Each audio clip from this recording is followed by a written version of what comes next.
আসসালামু আলাইকুম প্রিয় ফুটবল ফ্যান্স, আশা করি সবাই ভালো আছেন। পেরুকে 2-0 গোলে হারালো আর্জেন্টিনা। আর্জেন্টিনার হয়ে গোল দুটি করেন লাউতারো মার্তিনেজ। 47 ও 86 মিনিটে গোল দুটি করেন লাউতারো।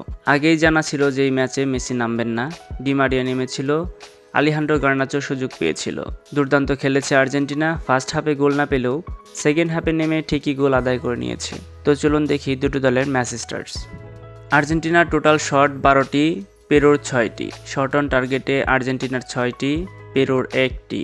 বল পজিশনে আর্জেন্টিনার 75%, পেরুর 25%। 629টা পাস ছিল আর্জেন্টিনার, এদিকে 210টা পাস ছিল পেরুর। 89% পাস অ্যাকুরেন্সি আর্জেন্টিনার, এদিকে 71% পাস অ্যাকুরেন্সি পেরুর। সব মিলিয়ে আর্জেন্টিনায় এগিয়ে ছিল। ভালো একটা ম্যাচ খেলেছে আর্জেন্টিনা পেরুকে হারিয়ে গ্রুপ চ্যাম্পিয়ন হয়েই গ্রুপ পর্ব শেষ করে নকআউট নিশ্চিত করলো। তারা উঠে গেছে কোয়ার্টার ফাইনালে। এবার কোয়ার্টার ফাইনালে আর্জেন্টিনার প্রতিপক্ষ কে হয় তা জানা যাবে গ্রুপ বি এর ফলাফলের মাধ্যমে। গ্রুপ বি এর বর্তমানে শীর্ষে আছে ভেনেজুয়েলা, তাদের পয়েন্ট 6। দ্বিতীয়তে আছে ইকুয়েডর, তাদের পয়েন্ট 3। মেক্সিকোর পয়েন্টও 3। তো দেখা যাক এই মেক্সিকো এবং ইকুয়েডরের মধ্যে কে অবশেষে দ্বিতীয় স্থান অর্জন করে গ্রুপ বি এর, এবং তাদের সাথে আর্জেন্টিনা খেলা পড়বে। যাই হোক, আজকের ম্যাচে আর্জেন্টিনা ভালোই খেলেছে।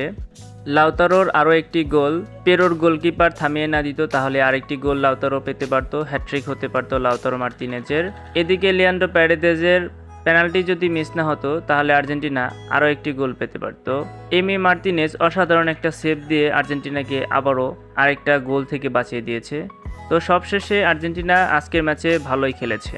ভ্যালেন্টিন কার্বনিও সুযোগ পেয়েছে আজকের ম্যাচে। তো ম্যাচটি আপনাদের কাছে কেমন লেগেছে তা অবশ্যই কমেন্ট বক্সে জানাবেন। আজ এই পর্যন্তই। আবার আসবো আর্জেন্টিনা এবং কোপা আমেরিকা সংক্রান্ত আর অন্যান্য ভিডিও নিয়ে। আশা করি সে পর্যন্ত আমাদের সাথেই থাকবেন। ধন্যবাদ।